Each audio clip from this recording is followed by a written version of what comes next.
And then beginner's mind is a little bit different, in that the beginner's mind is the mind fresh and awake to all possibilities. It's the mind that's different from the one that we bring to our habitual activities, or habitual ways of thinking or responding. It's how can I be a beginner in each moment? How can I see this situation fresh and new as if it's the first time I've ever experienced it?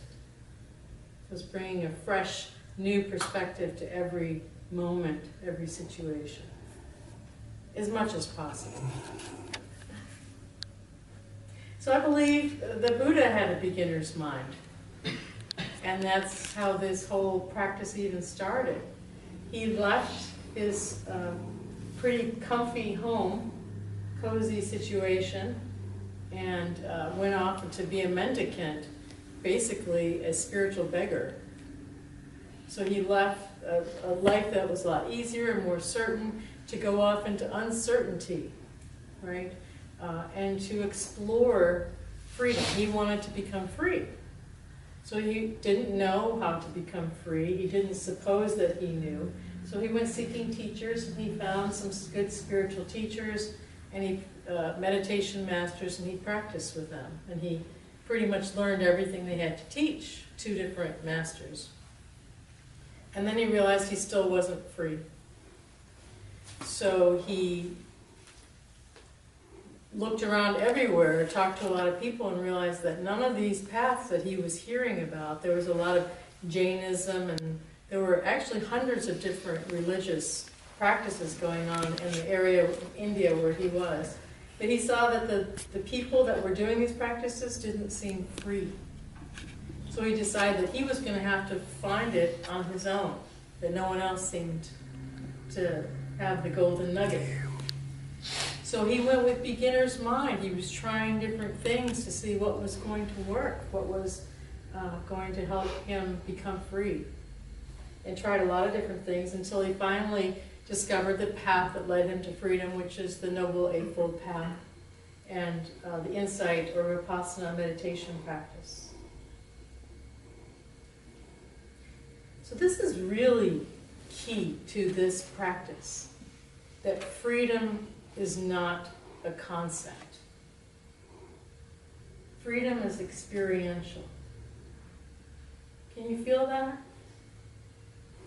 I mean, we have our ideas of what freedom looks like. We've experienced little bits of freedom, so we know what they feel like to a certain degree, but it's not something that we can intellectually convey to somebody else or intellectually get through concepts. Someone can use all the words in our language to explain something that someone else has never experienced, but they'll never be able to experience it personally until they have that experience. For instance, if you were raised in a cave your whole life and you've never been outside of this cave, you've never experienced the sun on your face or the bright lights or the wind on your skin, people explaining it to you would seem, oh, okay, but you really don't know until you walk out of the cave and you feel the sun caress your skin and the wind touch your body. You smell the smells. It's an experiential thing. And that's what our practice is like. We learn concepts to help support us in our practice, but the truth is we can only experience through this moment, through being here, present in this moment, right here, right now. But once you start to do this practice, we're told to observe whatever arises, right? That's our practice, basically. And when we start to observe the mind, we start to notice its antics. And what it does, you'll see that the mind wants typically to collect information. Anybody notice that? The mind wants to know. The mind wants, wasn't there a commercial that said need to know or something like that? I was trying to, I knew that there was something there, but I forgot. Huh? No? Inquiring minds want to know? Inquiring minds want to know. Thank you. I feel complete now. I don't know what it's from though. It's just Inquiring minds National want to Enquirer. know. Exactly. That's what the human mind is, an inquiring mind. It wants to know. The human mind seeks to create certainty in an uncertain world. This is what it does. It seeks to create stability in an unstable world. It also seeks to create constant safety when there's no safety that's guaranteed each moment. That's what the human mind is constantly doing when you start to watch it. It's busy, busy, busy, trying to create certainty and safety and all these things. And what does it do when it's doing all this? It creates stress. It creates suffering. Because there's no way to ensure safety, security, certainty.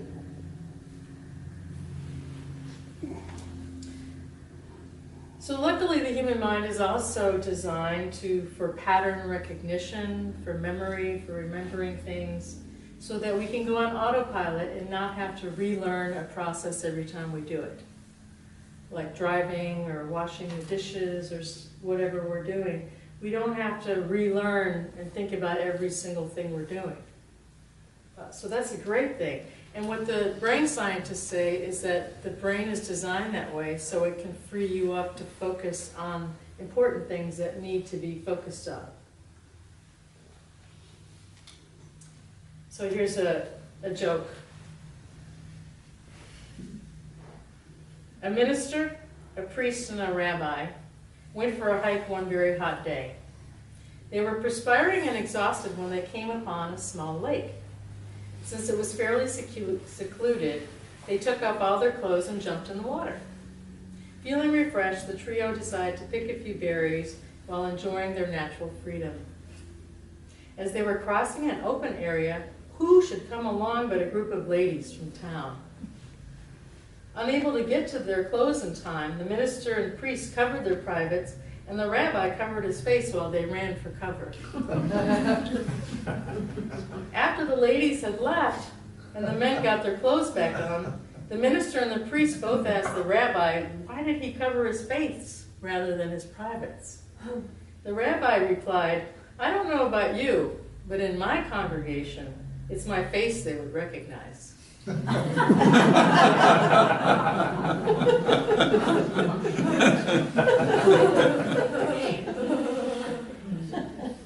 So we're lucky that we have this ability to recognize. It's built into us.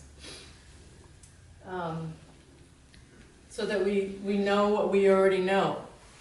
The problem is that we tend to often go unconscious when we think that we know something. And we lose out on what's in the present moment when we think we know something. Or we may misidentify something. For instance, you might think that one example that's given a lot is the stick instead of the snake. So you might think a stick is a snake and jump in terror when it was only a stick. Or you might think that a snake was just a stick and then accidentally step on it and get bit. The Buddha has a story about an elephant. He uses this analogy that if everybody is blindfolded and you put one person over to feel the trunk and one person to feel the leg and another person to feel the ear and another person to feel the tail, they'll all describe this being that they're touching totally differently. Because they're not seeing the whole thing. They're just, assuming,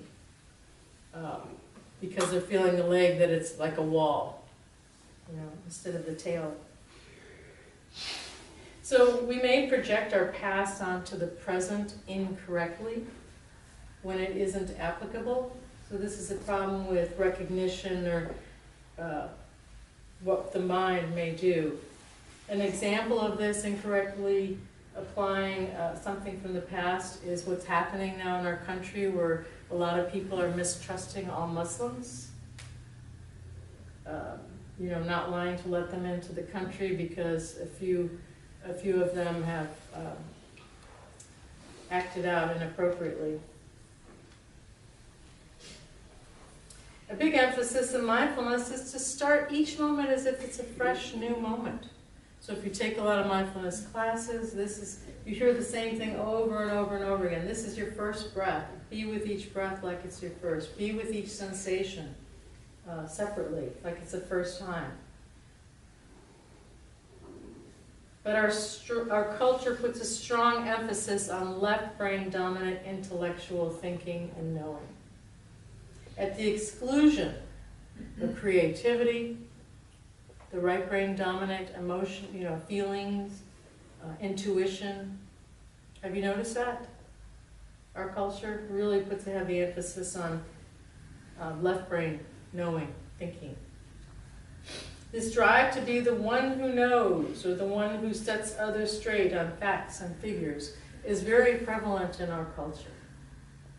Just sit and have conversations with people. And on the surface, it might appear as a real strength to know a lot, or to know someone who knows a lot, right? And it is a strength. It's great to know things. But I think it's really important for each and every one of us to look underneath the desire or the need to know. What's motivating that? Because it might be a real unwholesome motivation, like there might be a lot of fear or insecurity that's motivating that. If you know, maybe you have this belief that if you know more, people will accept you or like you or respect you. I know in my family, we had to know a lot. We had to get straight A's to be considered intelligent and worthy.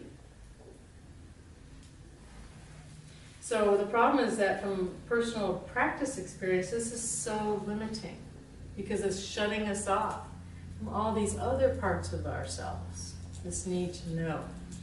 And this is where the don't know mind is pointing us towards. When we don't know, we don't need to know, we can still learn things, we can still know things intellectually, we can still be curious,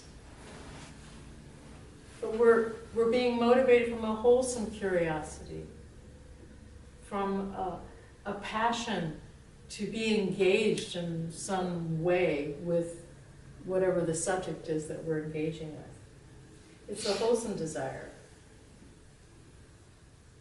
The other problem with identifying with this person that needs to know, a lot of it is unconscious, we're not even aware of it. To look at our need to know, it is usually, this identification with knowing is also associated with a strengthening of the sense of self. There's a self that needs to know. There's a self that needs to tell people that no, actually that fact is incorrect. It's this. And it's this solidification of the sense of self that causes us stress and suffering. When we think that we're an expert in some field, we have to set people straight. We contract every time that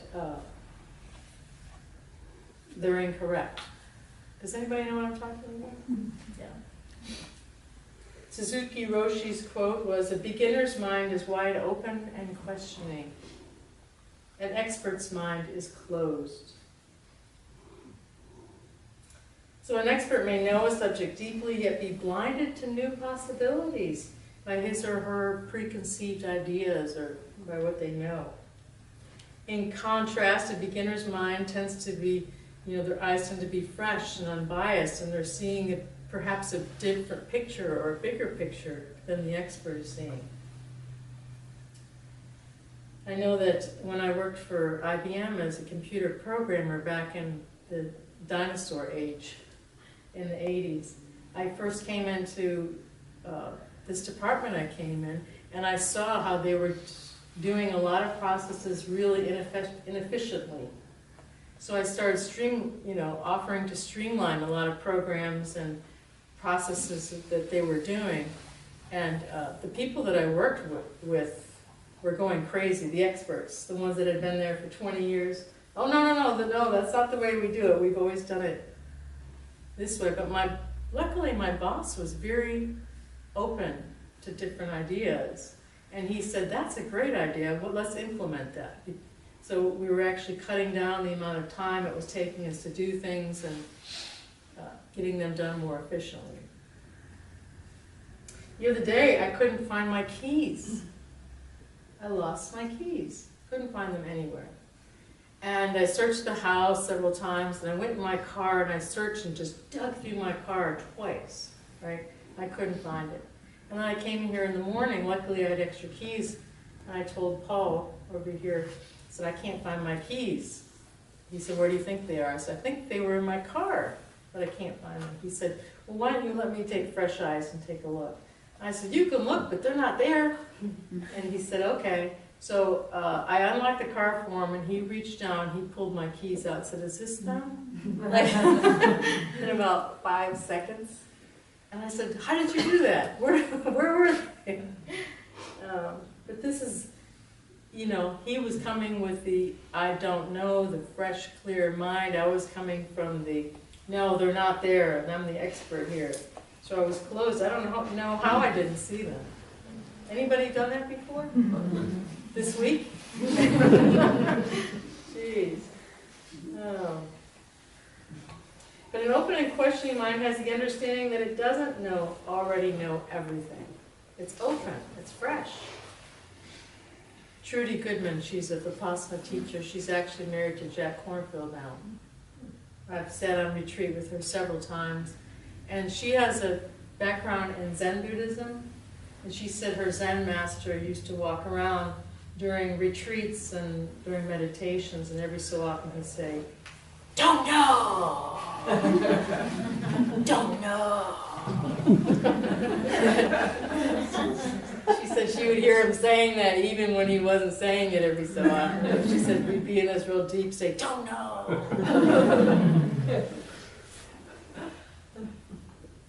So the practice of beginner's mind is to cultivate an ability to meet life without this overriding preconceived ideas, without the interpretations, without the judgments. They're going to be there. They're going to be there because we've been alive for a while. But just without being attached to them, without having to follow them, without them having to be in control. So this not knowing actually gives us energy. It gives us life. It opens us up to creativity. It's gives us light. It's amazing. Vibrancy, the energy that comes with not knowing. And of course also with treating each moment like it's new, it's fresh. Beginner's mind. Because they work together. If you already know, you're not going to have beginner's mind. But if you don't know, you're going to have beginner's mind. Suzuki Roshi says, not knowing does not mean you don't know. Don't you love Zen? It's this, but no, it's that, but no, it's this. So beginner's mind or not knowing doesn't require us to forget everything we've known or to suspend interpretations of a situation, because they might be valuable, they might be helpful. But not knowing means not being limited by what we know. Holding what we know lightly so that we're ready for it to be different in the future. For new possibilities to be born. People will get so embedded with their belief systems. I know I have before, and I've caught myself. If you want to know if you're embedded with your belief systems, listen to someone else bring up a different one. And notice, there's this, you want to set them straight, or you get really angry or frustrated, or you want to defend your belief system. Right? So we get really embedded with our belief systems, or our paradigms. And this is something that we want to look at. Especially spiritual traditions. People tend to get really attached to my tradition is better than your tradition. That's one thing I love about Buddhism. It's inclusive of all spiritual traditions. Whatever helps us to be free, to be a better person, to have more love in our hearts, then that spiritual tradition is bring it on. With this attitude, I call my sister. My sister's, and I think of her as an expert in Sufism. She's been practicing for several years. Don't ask me what it is. I don't know. I know they do a lot of Arabic. We spoke Arabic growing up, Arabic chanting and dancing or something. I don't know. But so I talked to her the other day, and I said, "Hey, do you guys have anything about don't know mind or beginner's mind in your Sufism practice?" And she got so excited. She said, "Yes. There's etawab is a word in Arabic that means we're supposed to do this whenever we start our practice. It's turning towards the beginning, the light. It's a posture of submission, of total openness, of not knowing. So before our practice, we're supposed to go to etawab." And she said, and then the mind that we're supposed to cultivate with Sufism is es-shahid, which is the witness mind, the non-judgmental mind, the non-thinking mind. So this is the mind that we're supposed to bring to our practice each and every moment, which I thought was beautiful. Anybody seen the bumper sticker, critical thinking, the other national deficit? I can't help but laugh every time I see that, and cry at the same time. But it's true, and it's because we have so much of this left male dominant, aggressive thinking that's happening. We are out of balance as a society. And it shows up. I'm not putting down males or male energy. The left brain is associated with male energy, which tends to be more dominant, aggressive, and getting things done kind of energy. But the feminine right brain is not being included, the feminine energy. The working together, the nurturing, the taking care of is not being included when we're all on this needing to know conceptual dominance. I heard a spiritual teacher the other day, I was listening to a TED Talk, say that our world, our earth, is a direct reflection of this imbalance between the male and female energies.